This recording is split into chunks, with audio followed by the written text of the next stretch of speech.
Hi, I'm JOGB and welcome to Jo on the Go. Hi, welcome to Jo on the Go. As you can see, I'm not in the back of the cab right now. I'm actually at home today because it's day one of my New Year health fast. And fasting is something I actually do all year long. It isn't just for January, but it's a great time of the year for anybody to be inspired to try fasting. And so I thought I'd tell you a little bit about my experience with it, so that maybe you might think, oh, I might give that a go. It doesn't actually sound quite as bad as the actual when you think about it. So the premise with fasting, particularly for health, I first experienced it properly at a spa in Germany called Wilhelmi. I did that in one take, I'm proud of myself. And it's a great health spa where they literally monitor you with doctors and nurses to ensure that anybody can try fasting. And I think it's very helpful because it gives you the confidence that you are healthy enough to do it, and that if you feel faint, which you can do, they are checking your blood pressure the whole time, etc. So I wouldn't really recommend anybody goes cold turkey on health fast for the first time without ever consulting your GP or but particularly having experienced it, because I think once you've experienced it properly, because it's quite hardcore, you then recognise your body, and your body it recognises, mine does, it recognises going into a fasting state. And so these days, after having done one, probably about 10 times now at least, I'm straight in there. When you start a fast for the very first time, the first 3 days are the worst. Day one, you think, okay, a bit hungry. And here I'm talking about a water-only fast, which is what I do. Or you can do very thin soups, vegetable soups, no fruit juice, no juicing, it has to be vegetable-based. And thin, so there's no real substance, so it's going through so you would dilute a normal soup you might make by 10 times. So in which case water is actually probably more palatable, and it's easy. So, the easy part is that that's all you have, water and herbal tea. So throughout the day you are drinking fluid. Whenever you have a tendency to feel a bit peckish, drink some water, drink a herbal tea. And throughout the day, you will drink quite a fair amount of fluid.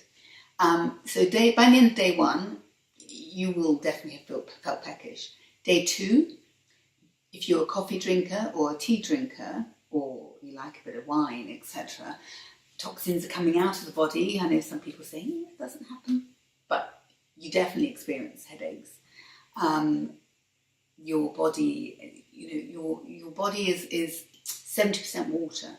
So the more hydration you can give your body, the less that effect takes. So even if you don't think you're thirsty anymore, keep drinking fluid.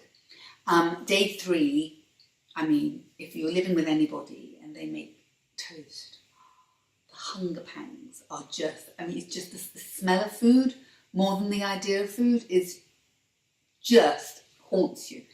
And then weirdly, day four kicks in and you're like, I don't care, I don't eat today. So I know this maybe sounds a little bit unusual to anybody who's never fasted before, but the reasons for fasting are increasing exponentially. There's an amazing doctor who I first learned about when I was at Buchinger.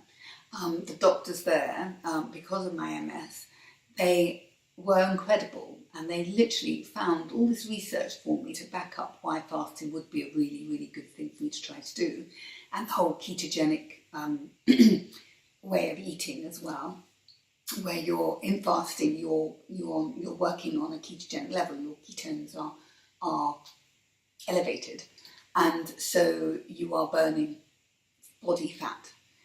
It's very much the way the caveman era would be, in that you're feasting when the food is available, but you're fasting when food isn't available. You're not eating constantly the way we do in modern life, and our bodies haven't changed. Our body adapts so easily to that way of eating without being a health risk. And when I was at Buchinger, the doctors there, they showed me this research from a Dr. Longo, who, if you Google him, and I'll attach some information, he has done a lot of research into how fasting can potentially, and anything's worth trying, not just MS, lots of diseases, and just general well-being, it can help kickstart and purify our cells.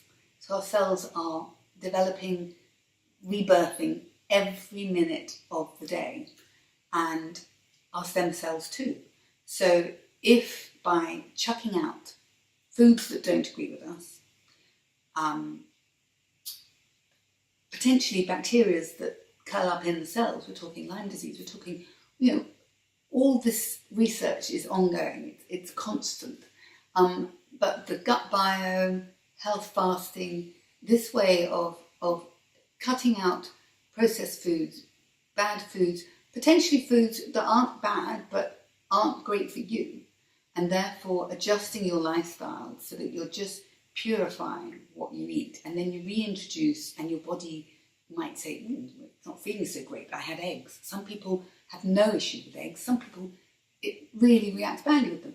And if you do this with your body for a series of 7 to 10 days, I would say 7 days if you've never fasted before, and maybe try the 4 days, but when you kick on the 4 day, you will see what I mean in the, actually, I could keep going. And if you set your goal as a 7 day, day 5, day 6, why wouldn't you get to day 7? So, my reasons, I think, are quite clear. I'm doing it for my health. But I know when I fast, my skin is brighter, my eyes are clearer, my brain is clearer. With MS, I walk better. I've done it for, my favourite time frame is 15 days, which sounds like a long time. The hardest part of all is that you're actually a bit boring to be with. So it's quite handy that my husband joins in usually, because otherwise that'd get very difficult.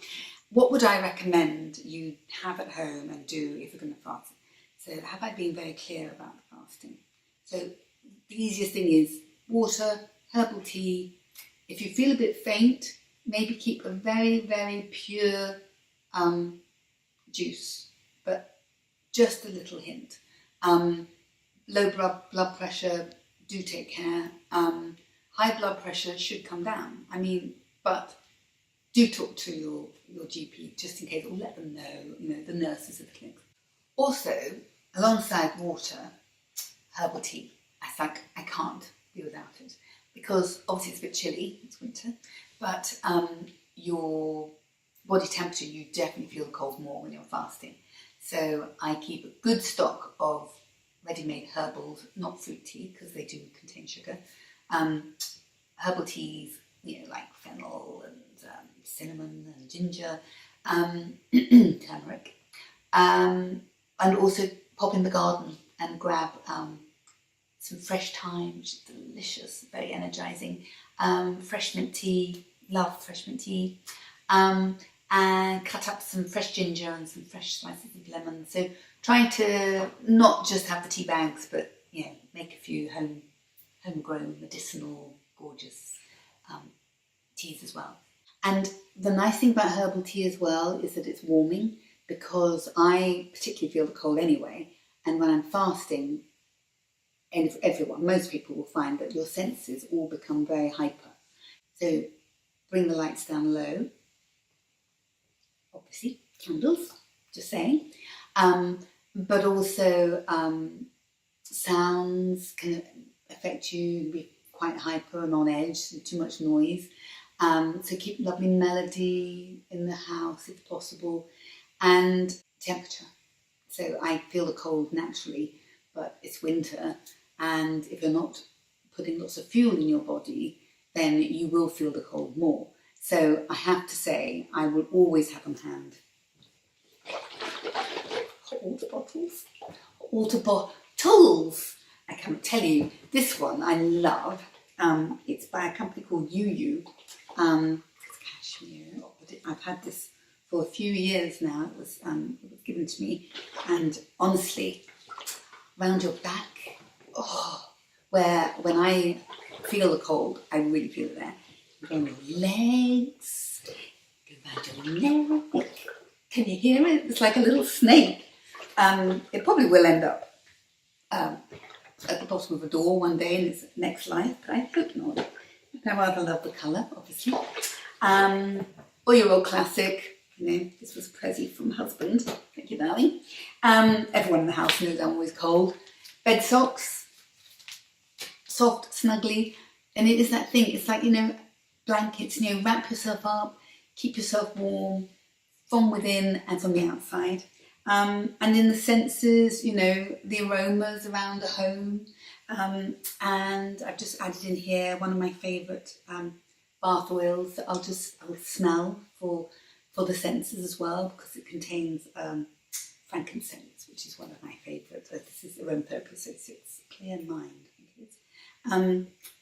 Frankincense is one of my favourite aromas. So you can just get a few drops of the essential oil, stick it in a bowl of hot water and let it infuse around the home. Put some drops on the end of a blankie or the end of your hot water bottle, and the heat again will infuse.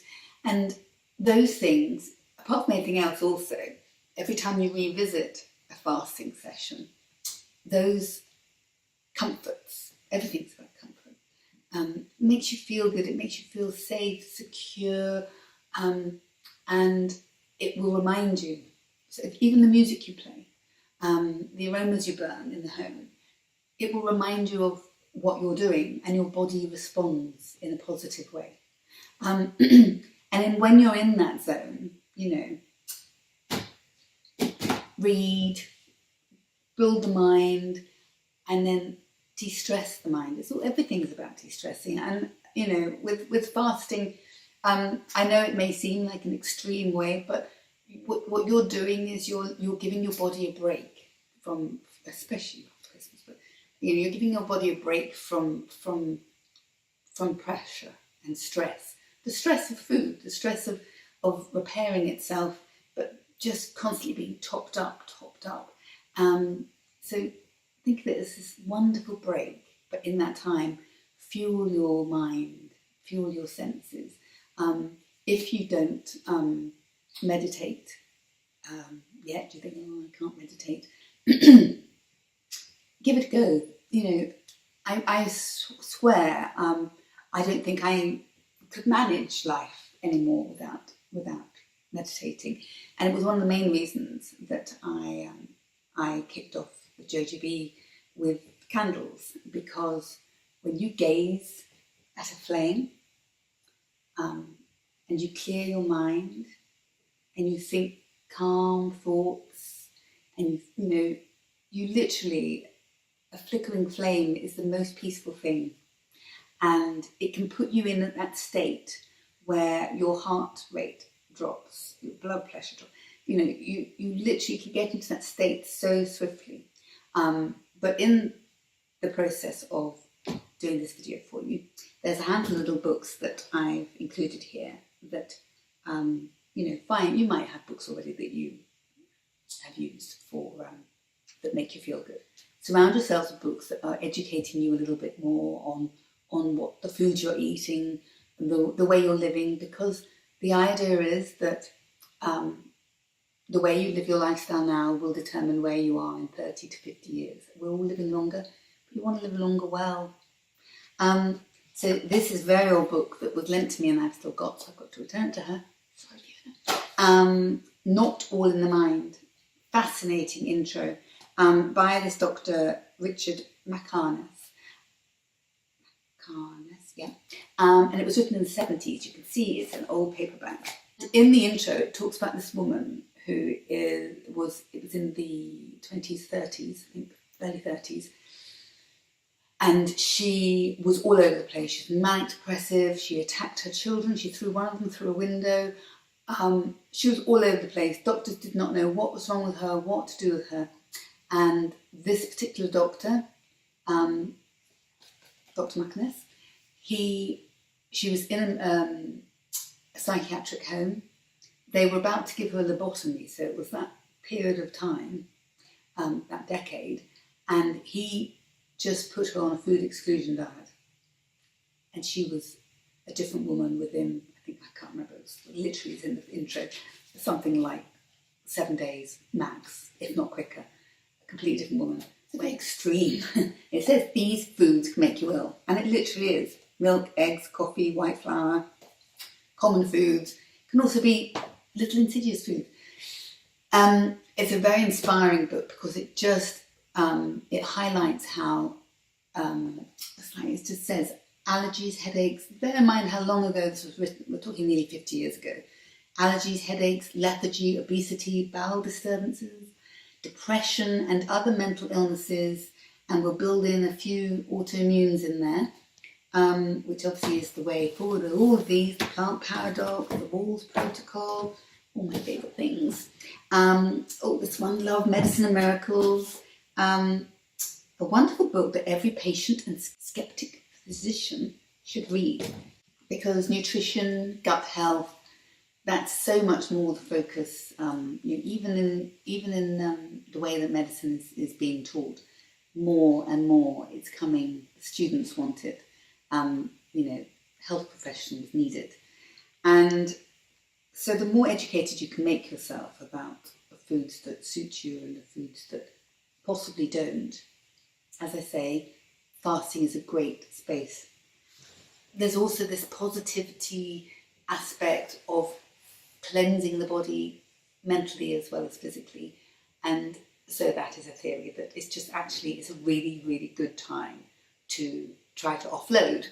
And lastly, I'm sure everybody's seen these, but I love these. I bought them for all my children as well. And they kind of quite like them. The card deck of Powerful cards by Louise Hay, the great Louise Hay. You shuffle them up and then you pull one out. One side says, as I say yes to life, life says yes to me. Yes, yes. And on the back it says, life mirrors my every thought. As I keep my thoughts positive, life brings to me only good experiences. So one side says the sort of the thought that you should keep, and then the other one explains it. And they are all actually really quite beautiful. And I often, when I'm fasting, I actually use those regularly.